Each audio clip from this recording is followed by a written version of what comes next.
You bookmarked it, and here it is, your Super Bowl Thursday night huddle. Yes, sir. Gronk, what's up? How are you? Evan, Big Dada, Timbo, Will, Togas. What is up? Hello, Laker. Where's the poll? Oh, we need a poll. This is just not going. Who's winning the Super Bowl? Let's get it up, Patriots. Or the Squawks. Very well, Will. Very well. There is a cheeky little poll up there for you all guys to jump into. If you are new to the scene, this is how it works around here. This is the online LCS. I'm Josh, a.k.a. FKA, The Lakers Show. Gwen Stacy's also on the channel. She breaks our Multiverse Mondays. And I'll tell you what, if 2026 isn't going to be a big year, oh boy, Dan's up. There is a pick your team break pinned at the bottom of the show. The teams are available up here. You can see them. Plenty of big teams still on the board, including the Giants with Jackson Dart. We are going to have a quick recap of the conference weekend. We'll have a look at the headlines and news. We also get a chance tonight to have a flashback at my preseason predictions and see where I was right, see where I was wrong, hang some shit on me, celebrate me and pat me on the back. There'll be a little of both. It's Super Bowl time, obviously Monday 10:30 a.m. I'd love to know in the chat what your plans are. Josh, strong name. The NFL head coach job board is very full now. And the old and the beautiful. We'll talk about Buck. Gronk said he was wrong. Thought the Raiders would be shit. Wouldn't be shit. Well, we'll get to the Raiders a little bit. And obviously, my Super Bowl tips. Oh, well, thank you for joining in. There is plenty of teams listed. I am very well, Josh. My name is also Josh, hence the strong name affiliation. Don't know if that means that you're going to get something extra in your package this week, but it's a strong chance. We don't do a heap of goblin giveaways around here. We just add shit to people's piles. We add things to breaks. We add things to your spots. There is no hitless spots in any of our breaks. You will get something in every spot. But without further ado, we're going to skip down to the news desk. Why am I not at Cherry anymore? After, what was it, 7 years? 8 years? Something like that. I needed a break, if I'm being honest and brutal with everyone. I loved what Grayson and I built, but at the same time, I just needed a spell. I've had 3 kids since I started at Cherry. It was an amazing time. I still have amazing relationships with everyone there. I am still hugely fond of them. But yeah, I just needed a break, took the break, and now I'm back in Pog form. Kind of. Not really. Would you go back? Good question. I don't know. I've never really thought about it, to be honest. I prefer to look forwards at what we're trying to do now. And the online LCS is what that is. The online LCS is your home for those that can't get to a LCS. That's a card shop, a collectible store, whatever it may be. We're your home for that. With shows throughout the week, we have Multiverse Mondays, Top Shelf Tuesdays for your NHL. Wednesdays are dedicated to AFL, Thursdays NFL, Friday Night Lights has a bit of everything. Take Blake's spot, he doesn't pull fire like you. That's not me saying it. That's Sports Illustrated saying it. It's Bleacher Report saying it, and Joshua Mill saying it. I appreciate you. And down to the news desk we go. Oh, poor McDermott gets the first pick up on the agenda. And we'll speak a little about the coaches that were fired and hired. Of course, McDermott, he's on screen. He's one of the ones that's gone. Joe Brady moves up a rank and takes over the Bills. The Giants, well, they sacked Daboll in November, and we know they went John Harbaugh's way. He signed that 5-year deal after the Ravens sacked him. Speaking of those Ravens, Jesse Minter now takes over the Chargers' defensive coordinator. And in more Ravens movement, the Browns said yes to Todd Monken, the OC. Well, that was after they said no to Stefanski, but the Falcons have picked him up after Raheem Morris said adieu. The Cardinals and Killer Kyle finally have their new coach after moving off Gannon. Mike LaFleur, the Rams' offensive coordinator, taking over there. Spoke a little about the Raiders on the merry-go-fuck-around. Of course, Pete Carroll, the latest of the coaches to be gone. This time they're going with Clint Kubiak. In Seahawks OC, they trust. Jeff Haley moves from Packers DC to Dolphins top gang, taking over from Mike McDaniel. The Steelers, well, we know that Mike Tomlin, that storied history, they look to another experienced campaigner, and the ex-Cowboys coach Mike McCarthy is apparently there to save their day. And we thought that Robert Saleh would get another top go somewhere else. He has. The Titans go with the 49ers DC and prior head coach. That's the job board very much filled. Timically, feel free to make offers on your teams. We'll get to the break as soon as the potty's finished. Won't take too long, especially because there's only 2 games to talk about from conference weekend. And how about no go for the Denver Bronco? 10-7 they lose against Drake Maye's Patriots. This was the weather of 2 halves. If you started watching the game, you'd have believed that it was a sunny, shiny day. By the end of it, it was a blizzard. It was howling snow. Denver struck first. Jarrett Stidham, the quarterback backup, no idea how he did anything, but he filled in for No-Go Bo. Connected deep, setting up Sutton's 6-yard touchdown and a 7-0 lead. But the Patriots, led by Drake Maye, responded before halftime with a 6-yard rushing TD to tie it up. The second half became a battle of field position and defense as that weather got horrible. Awful, in fact. It was hard to see. Kicks no bueno. Offense at a premium, the lone score on a 23-yard field goal by Andy Borregales. New England's play that ultimately decided the game. Final score, Pats 10, Bronx 7. Cold weather classic. Send back to New England games of old. And 2 for 2 for me during conference weekend. 2 for 2, 2. The Seahawks get over the Rams. Battle of Best O versus Battle of Best D. And from the jump, it was a spectacle. The Squawks and Sam Darnold on fire, throwing 3 touchdown passes and leading an attack that consistently put pressure on the Rams' defense. They fought for every inch. Stafford carved up Seattle's defense with pinpoint throws. Over 370 yards. Lil LA within striking distance deep into the fourth and down the stretch. But they delivered a key 4th down stop to the Squawks, and despite a taunting penalty that extended the LA final drive, Seattle held on. The clock hit 0. The scoreboard reads Seahawks 31, Rams 27.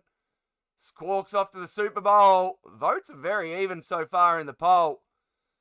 And let's get off McDermott and have a little go back in time. This is where you guys get to laugh at me or pat me on the back, do what you will, potentially and particularly in the chat, please. Timbo.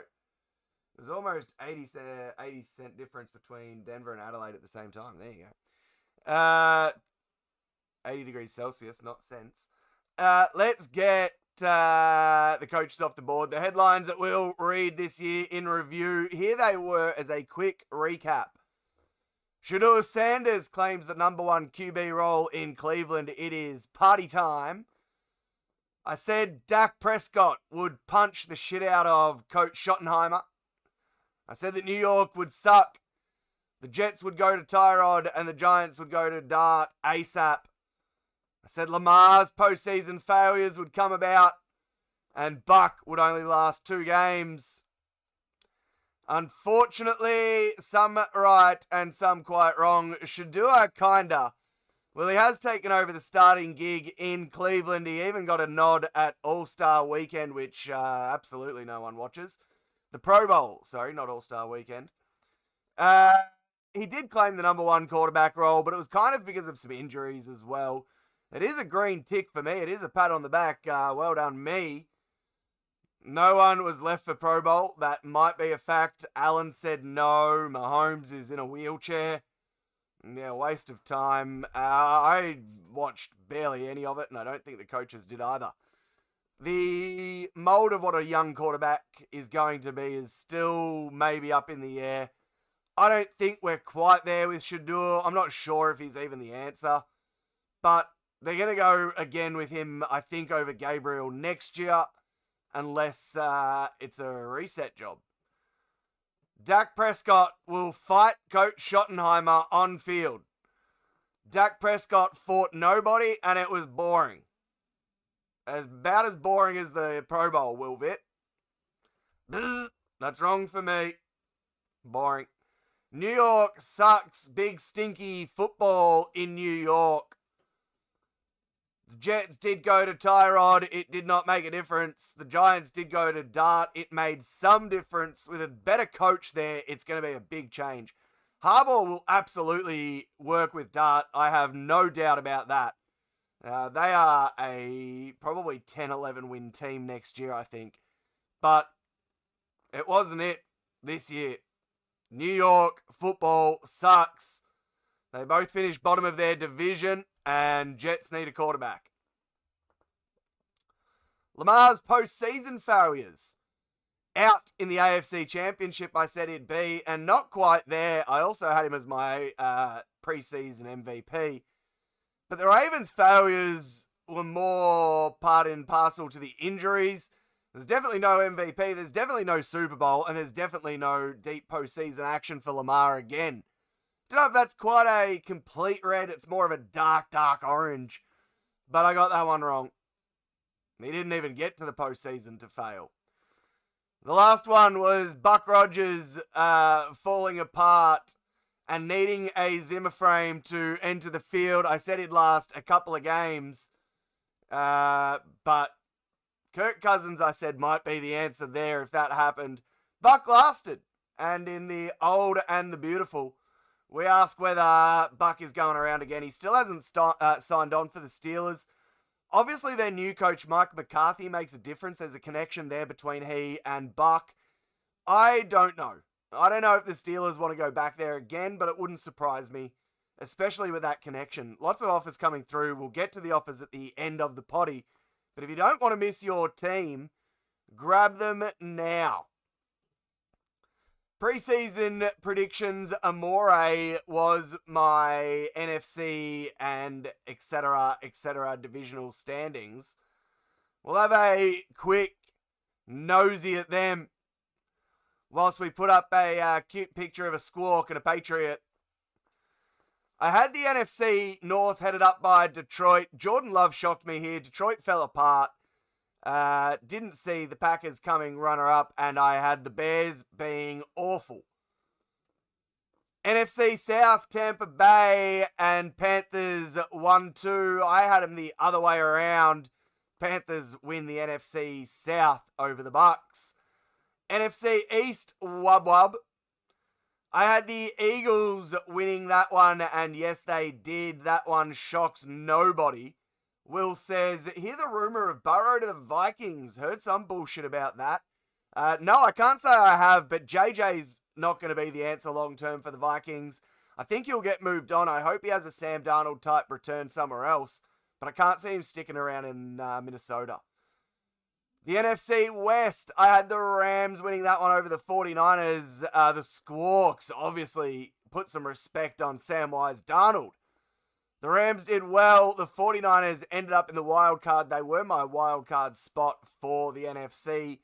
So I give that one a green tick for me as well. Kinda maybe orange. Let's go 2.25 out of 4 in the NFC. The AFC, I had the North being 1 by the Ravens. They came second. The Steelers got the job done there. The AFC South, the Jaguars. T-Law absolutely got hot late. I want to see more of that next year. That's Clemson, T-Law. That is what I'm about. I had the Texans winning it. They came second, Stacey's Big Heads. The AFC East, I had the Bills and Patriots in a coin flip for 1 and 2, and it was exactly that. The AFC West, the Broncos and Chargers. The Broncos coming out on top. I didn't see Mahomes blowing an ACL. That wasn't on my bingo card for 2026. 2025-26 season, I should say. So there's that. And then Gardner Minshew obviously blew his ACL and fucked up completely any chance of the Chiefs' resurgence. The dynasty's not necessarily done, but they're fucked for a year. I had my Super Bowl prediction, therefore, being the Chiefs and the Eagles. I go Buzz and Buzz, Ronnie 104 on that. No bueno on my Super Bowl prediction. And the MVP I had as Lamar, but failing in the conference championships. He didn't even get there. He failed more. So, 2.5 out of 4 on the AFC side of things. Not so bad. 4.75 out of 8. It's over the 500 mark, but it's just thereabouts. But enough about my preseason predictions. The graphic is up, and I want to speak about the Super Bowl. Like you guys probably do, I want to watch it. I want to know if you guys are going to watch it. And I want to know if JSN is better than Puka. Which is the better receiver? I have JSN. But I'd be shocked if he's not too otherwise. 119 catches, nearly 1,800 yards and 10 touchdowns this season. He gets Christian Gonzalez as his matchup, potentially the best cornerback in the league this season. It'll be tight at the wide receiving areas. But inside, that run game will be just as entertaining, if not more so. Kenneth Walker III, Ramondre Stevenson, Travion Henderson, even arguably Drake Maye. He is a decent running option, 450 yards on the season, which is impressive. And 4 rushing touchdowns for him as well. For reference, Darnold has had 95 and zip. Darnold is going to sit in the pocket and hit JSN for everything he can. And if that doesn't work, they go to the backup options. Drake Maye, I think, has more backup options, though. He did experience some right shoulder soreness late in that AFC Championship game, likely from just a season's worth of brutality and that tackle he took during the game. He didn't miss the end of it, though, and there was no official diagnosis of a serious injury. He also said that it turned a corner on the Pats' flight to the Bay Area and that it responded favorably to the normal workload. So here's hoping he's right to go 100 and off Drake Maye, and the Patriots go against the Squawks, the silly pigeons. Oh boy, my want is for the Patriots. And we're at that point of the potty where I give you my Super Bowl tip. Okay, so Seattle comes in as the favored squad. They're about 4.5 points ahead on the spread. And odds makers, analysts, pretty much backing the pigeons to walk away with a Lombardi. They're saying it's the balanced roster, the stingy league best defensive unit. They've been elite all season. Betting markets, pundits, all across the league, largely on board, predicting a Seattle victory, but projecting it to be close. So a touchdown either way might do it.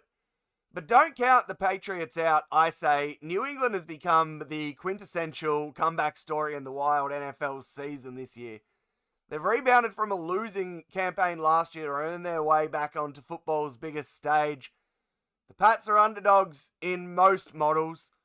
And the shoulder worries of Drake, yeah, but he's taking in all 90 minutes of practice this week. And if you simulated this match 1,000 times, you would have New England coming out ahead a couple of them. So there isn't out of the question. There's key stars, right? There's JSN, we know that. Kenneth Walker. I think they're going to test that Patriots defense. And whilst New England's trenches and disciplined schemes look to keep everything in front of them, I think they're a chance. Drake Maye, I think, will be key, particularly as he runs on 3rd and 4th downs. Early days, if the Patriots get behind, I'm worried. But if the Patriots score first, whether it's field goal or touchdown, I get the feeling that they'll be okay, even if they do fall behind from there. Drake just needs to get some points on the board and get going, and then he can start to do some 3rd and 4th down stuff like running and moving the pocket. I think he's okay. The Pats are undefeated with Gonzalez and Williams both on the field, unbeaten on the road this year. Gronk, good stat. I like it. So, here's my prediction. In year 2, Drake Maye and Coach Vrabel start the new dynasty. 27-20, Patriots over Seahawks. They're going to be there late, the Squawks. They're going to have a shot at it. They're going to hope for an OT. Do they go for the game winner? I don't know. But I'm saying it's 2027 with the ball in Squawk's hands and less than a couple of minutes to go. The Patriots defense will hold on. Will there be another interception on the goal line? Don't know. But I'm calling 2027 Patriots. Drake Maye, I believe. Ashford, thank you for joining in. That is a wrap. The Night LCS!